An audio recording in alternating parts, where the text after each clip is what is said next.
ಬಹಳ ಬೇಜಾರಿನ ವಿಚಾರ ರೀ ಇದು. ಈ ಕೃಷ್ಣ ಮೃಗಗಳು ಸಾಯ್ತಾ ಇವೆ ಬೆಳಗಾವಿಯ ಝೂನಲ್ಲಿ. ಯಾವುದೇ ಒಂದು ಪ್ರಾಣಿ ಅದು ಸತ್ತು ಹೋಗ್ತಾ ಇದೆ ಅಂತ ಹೇಳಿದ್ರೆ ಅಷ್ಟರ ಮಟ್ಟಿಗೆ ಪರಿಸರ ಬ್ಯಾಲೆನ್ಸ್ ತಪ್ತಾ ಇದೆ ಅಂತ. ಈ ಜಗತ್ತಿನ ಈ ದೈವ ಸೃಷ್ಟಿ ಅಂತಾರೆ, ಈ ಪ್ರಕೃತಿಯ ಸೃಷ್ಟಿ ಅಂತ ಹೇಳ್ತಾರಲ್ಲ, ಪ್ರತಿಯೊಂದು ಪ್ರಾಣಿಯದ್ದು ಈ ಪ್ರಕೃತಿಯನ್ನು ಸಮತೋಲನವಾಗಿರುವಂತೆ ನೋಡಿಕೊಳ್ಳುವಲ್ಲಿ ಅದರದೊಂದು ಪಾತ್ರ ಇದೆ. ಅಂಥದ್ದಲ್ಲಿ ಕೃಷ್ಣ ಮೃಗಗಳು ಸಾಯ್ತಾನೇ ಇವೆ ಇಲ್ಲಿ ಅಂತ. ರಾಣಿ ಚೆನ್ನಮ್ಮ ಮೃಗಾಲಯ ಇದು. ಇದರಲ್ಲಿ ಇಲ್ಲಿಯವರೆಗೆ ಸತ್ತಿರತಕ್ಕಂಥ ಕೃಷ್ಣ ಮೃಗಗಳ ಸಂಖ್ಯೆ 31ಕ್ಕೆ ಏರಿಕೆಯಾಗಿದೆ.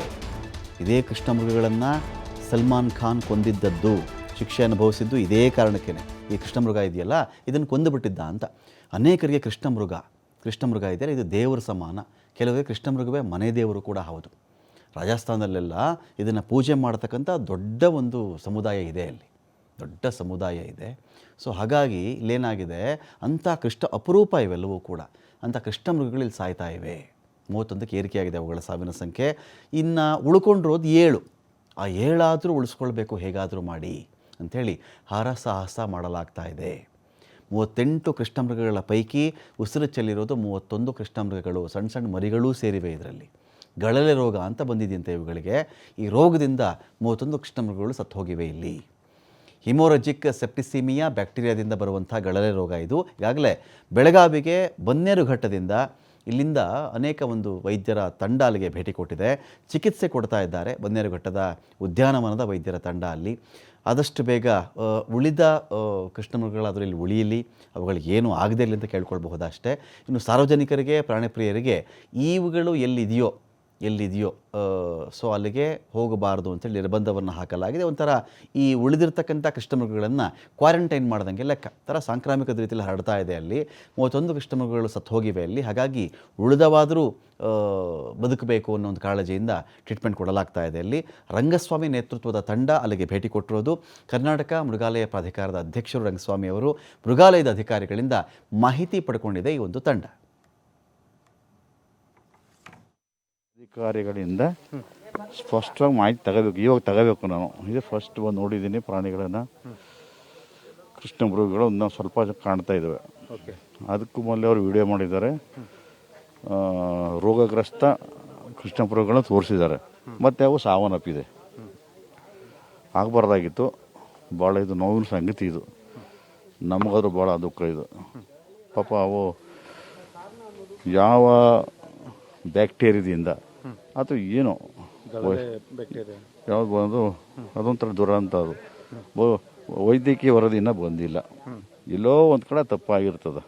ಪ್ರಾಥಮಿಕ ಮಾಹಿತಿ ನಮಗೆ ಅವರು ಇದು ಕೊಟ್ಟಿದೆ. ಅವರು ವೈರಸ್ಸಿಂದ ಮತ್ತು ಹಿಂದೆ ನಮ್ಮ ಮಾನವನ ಬಂದಿರ್ತಾರೆ ಕೊರೋನಾ ಈ ಟೈಪ್, ಅದನ್ನ ನಮ್ಮ ಕಡೆ ಸ್ಟೇಜಲ್ಲಿ ನಾವಿಲ್ಲ.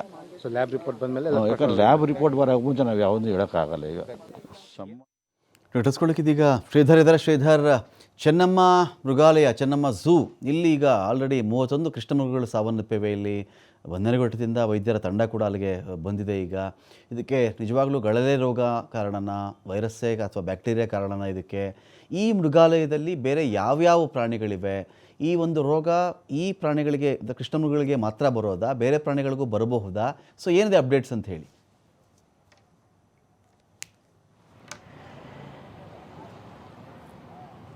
ರಮಾಕಾಂತ, ಏನು ಗಳಲೆ ರೋಗದಕ್ಕೆ ಏನು ಸೋಂಕಿಗೆ ತುತ್ತಾಗಿ ಈಗ ಬೆಳಗಾವಿಯ ರಾಣಿ ಚೆನ್ನಮ್ಮ ಜೂನಲ್ಲಿದ್ದಂಥ 31 ಕೃಷ್ಣ ಮೃಗಗಳಿಗೆ ಮೃತಪಟ್ಟಿದ್ದಾವೆ. ಜೊತೆಗೆ ಈಗ 7 ಕೃಷ್ಣ ಮೃಗಗಳಿರ್ತಕ್ಕಂಥದ್ದು.